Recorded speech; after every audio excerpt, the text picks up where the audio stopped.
Olá, meus alunos. Hoje vamos falar sobre calorimetria, ok?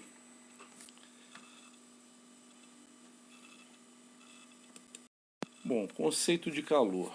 O que é calor? Calor é energia térmica em trânsito entre corpos de diferentes temperaturas, né? Então, como vocês podem ver aí, você tem ali o corpo A e o corpo B, sendo que o corpo A tem uma temperatura maior do que o corpo B. Se você aproximar um do outro, né, o que vai acontecer? O corpo A começa a ceder calor para o corpo B, né?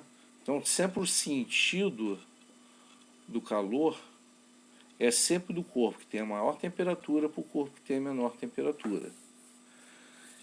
Depois de um certo tempo, os dois juntos, eles passam a ter a mesma temperatura, tá? Aí isso a gente chama de equilíbrio térmico, ok? Bom, no sistema internacional, a quantidade de calor ela vai ser medida em joule. Mas o mais comum é a gente utilizar a unidade em caloria, tá? Nos nossos exercícios vamos utilizar mais caloria do que joule. Mas se preciso for, a gente faz a conversão. Nós temos que uma caloria é igual a 4,186 joules, ou 4,2 joules, tanto faz. E 1 quilocal é igual a 1000 calorias, certo? Bom, nós temos calor sensível e calor latente. O que é um e o que é outro? Calor sensível, você, por exemplo, um corpo que recebe uma certa quantidade de calor sensível, né? Aquele corpo ali você só vai ter a mudança de temperatura. Se um corpo recebe uma certa quantidade de calor latente, aquele corpo ali ele vai ter mudança de estado. A sua temperatura vai continuar a mesma, mas vai haver mudança de estado. Tipo, ele vai passar de uma temperatura de 0 graus no estado sólido para 0 graus no estado líquido. Ok? Isso é que é a diferença de calor sensível para calor latente. Bom, capacidade térmica. Capacidade térmica de um corpo ela vai indicar a quantidade de calor que esse corpo ele vai receber ou ceder para sofrer uma variação unitária de temperatura. Um exemplo ali, ó. Vocês podem olhar aqui, ó. Capacidade térmica de 20 calorias por grau Celsius. O que isso quer dizer? Para esse corpo mudar a sua temperatura em 1 grau Celsius, ele precisa receber 20 calorias, tá? Então aqui, a fórmula aqui de capacidade térmica é quantidade de calor por variação de temperatura. Calor específico, né? Calor específico de uma substância é a quantidade de calor necessária para aumentar ou diminuir em 1 grau Celsius a temperatura de 1 grama dessa substância. Então está aqui, ó.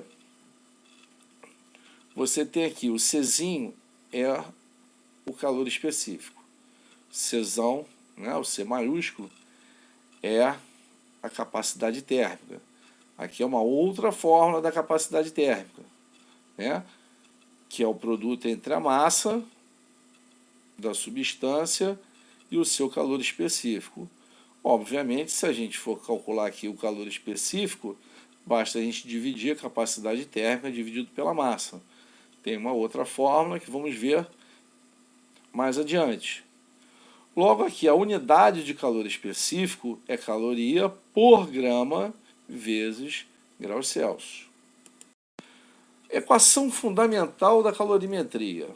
Bom, a gente já viu aqui que capacidade térmica é quantidade de calor sobre variação de temperatura, Se a gente pegar aqui a quantidade de calor, deixar ela sozinha, vai ser o produto entre capacidade térmica e variação de temperatura. E lá pela definição do calor específico, a gente sabe que a capacidade térmica é o produto entre a massa e o seu calor específico. Substituindo aqui em cima, nós temos a equação fundamental da calorimetria, que é a quantidade de calor igual a massa vezes o calor específico da substância vezes a sua variação de temperatura. Vejam aqui as suas unidades, tá? Massa sempre em grama. Se tiver em outra unidade, passar para grama. Ok? Analisando ela aqui, ó,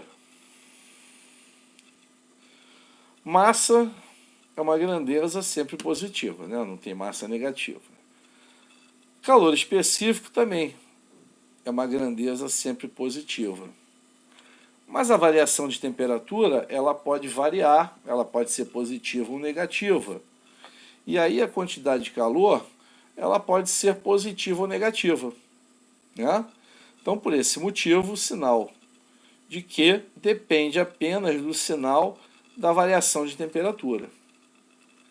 Caso a variação de temperatura seja positivo, isso vai indicar um aumento da temperatura.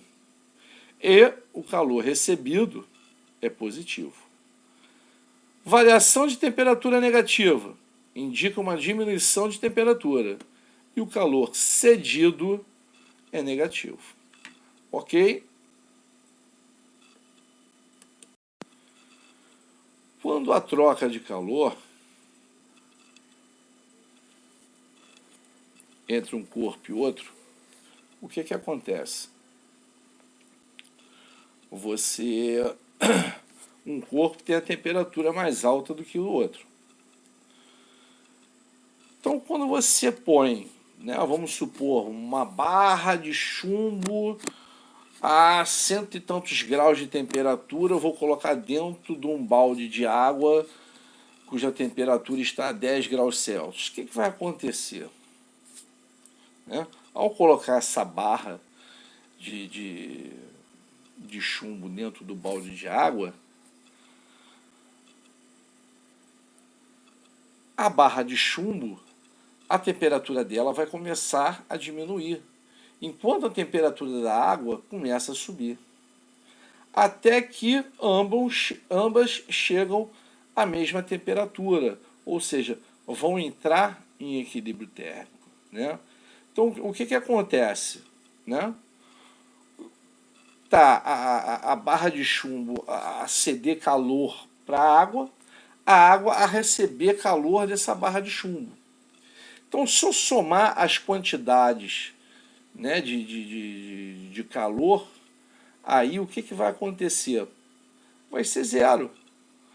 Né? Porque a quantidade de calor cedido por um vai ser igual à quantidade de calor recebido pelo outro. Ou seja, a quantidade de calor de um é igual a menos a quantidade de calor do outro. Se eu passar esse menos Q para o outro lado, eu vou ficar, né? Vamos supor, com Q de A mais Q de B igual a zero. Então, basta eu somar a quantidade de calor de um material mais o de outro e igualar a zero. Ok?